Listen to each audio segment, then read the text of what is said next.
When we speak of the greats of ice hockey, names like Wayne Gretzky, Gordie Howe, Bobby Hull, Maurice Richard, and Jean Béliveau naturally come to mind.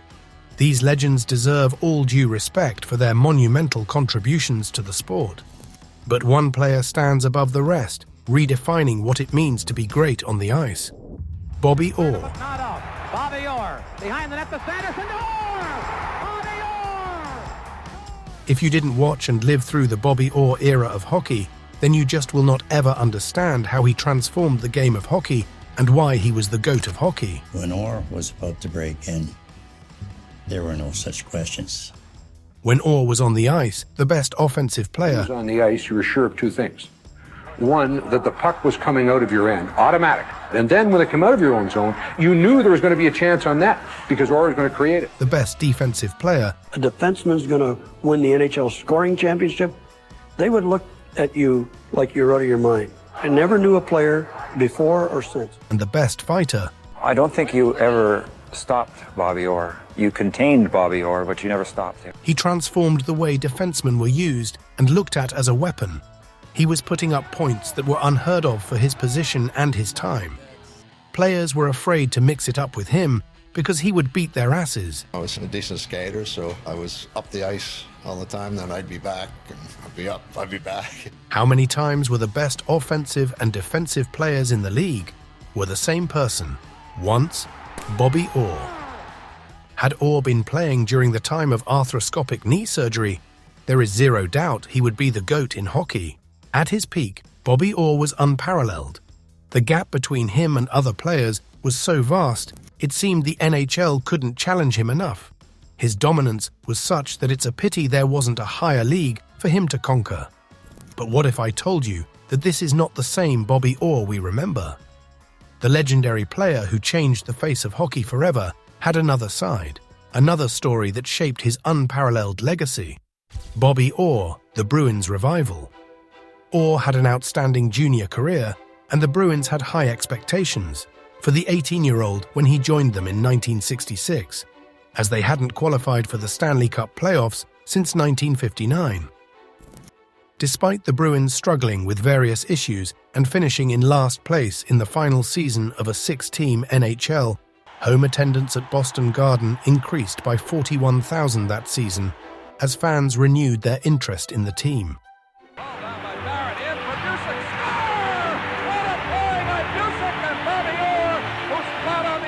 With Orr as the catalyst, the Bruins' fortunes rose.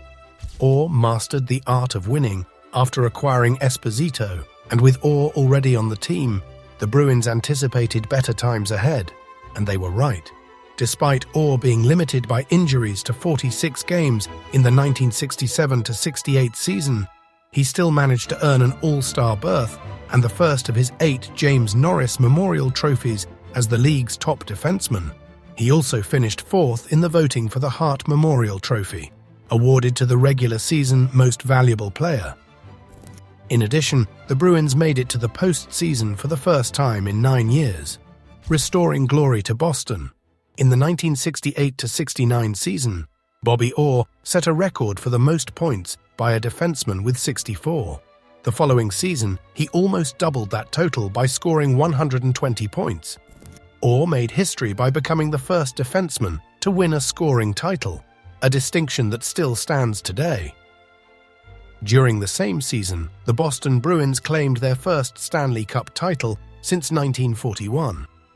The Bruins showcased an impressive performance, defeating the New York Rangers in 6 games in the quarterfinals and then sweeping the Blackhawks and St. Louis Blues. He achieved what others thought impossible.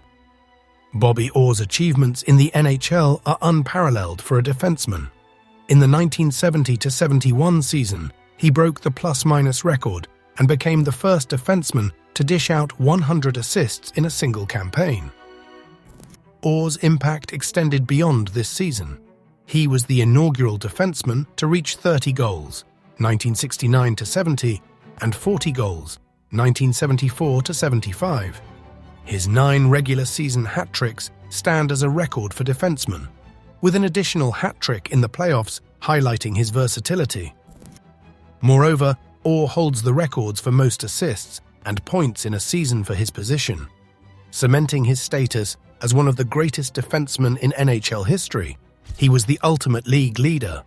Orr led the NHL in plus-minus rating 6 times and also topped the league in assists 5 times, with a career high of 102 in 1970 to 71. His performance helped the Bruins' offense, and he achieved over 100 points in 6 seasons, including league highs of 120 in 1969 to 70 and 135 in 1974 to 75.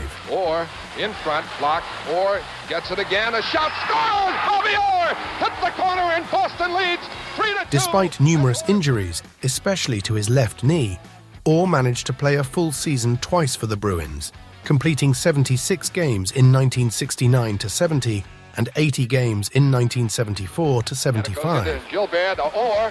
Orr trying to drive it around. It struck Wicks. Bounces for Brian Hextall. Stolen by Orr. Orr clears, and that's not icing, and it is a goal! Bobby Orr with In 1967, Orr was chosen as a second-team All-Star as a rookie, and then went on to be selected for the first team in each of the following 8 seasons. Throughout his career, he participated in 7 NHL All-Star games. One of Orr's most remarkable performances was in the 1972 NHL 25th All-Star Game, which took place in Bloomington, Minnesota. In that game, Orr was named MVP as the East Division All-Stars came from behind to win 3-2 against the West Division All-Stars after trailing by 2 goals. He never backed down from a battle. In the 1973-74 NHL season, the Boston Bruins achieved the league's best record with 52 wins, 17 losses, and 9 draws, showcasing their dominance. Led by Esposito, 145 points, Orr, 122 points, Hodge, 105 points, and Wayne Cashman, 89 points. They secured the top 4 spots in scoring. Orr is back. Clark goes for the shot. Save. Gets the second one. What a stop by Bobby Orr! You've never seen anything like that. He covered behind Plant. Orr rolls it in. Esposito scores! And what a play by Bobby Orr, controlling this puck in his skates.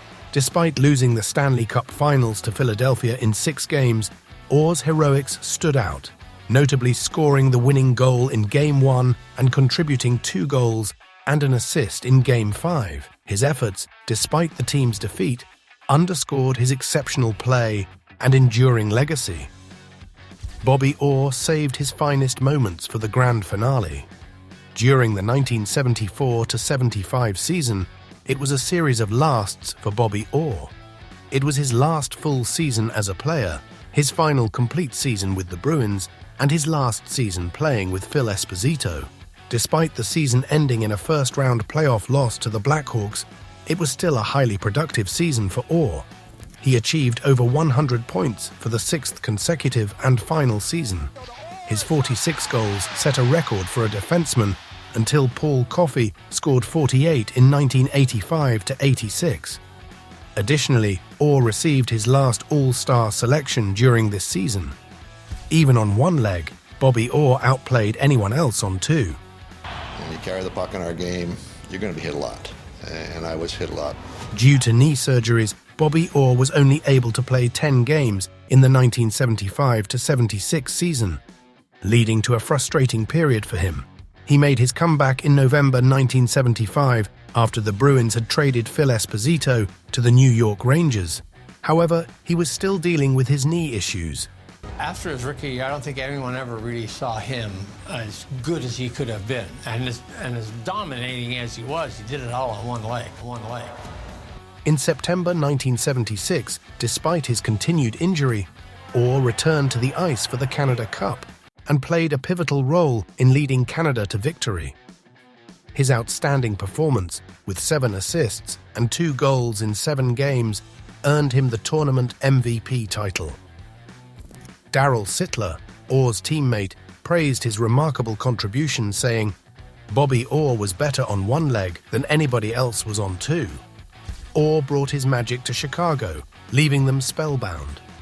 After signing with the Chicago Blackhawks as a free agent in 1976, Bobby Orr struggled to make an impact for his new team. He only played 20 games during the 1976-77 season and missed the entire 1977-78 campaign due to knee problems. Although he returned at the start of the 1978-79 season, he only managed to play 6 games before retiring. Orr's final game was on November 1st, 1978, against the Vancouver Canucks. His last notable achievement was scoring his final NHL goal and point in Detroit on October 28th. That eternal image. The 2019 Stanley Cup final between the St. Louis Blues and Boston Bruins had a lot of similarities to their previous finals meeting 49 years earlier.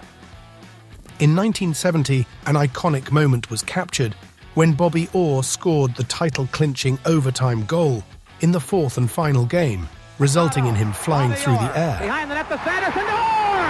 Bobby Orr! Scores in the Boston Bruins! Orr scored that goal after completing a give-and-go with Derek Sanderson, and it remains one of the most unforgettable moments in hockey history. Look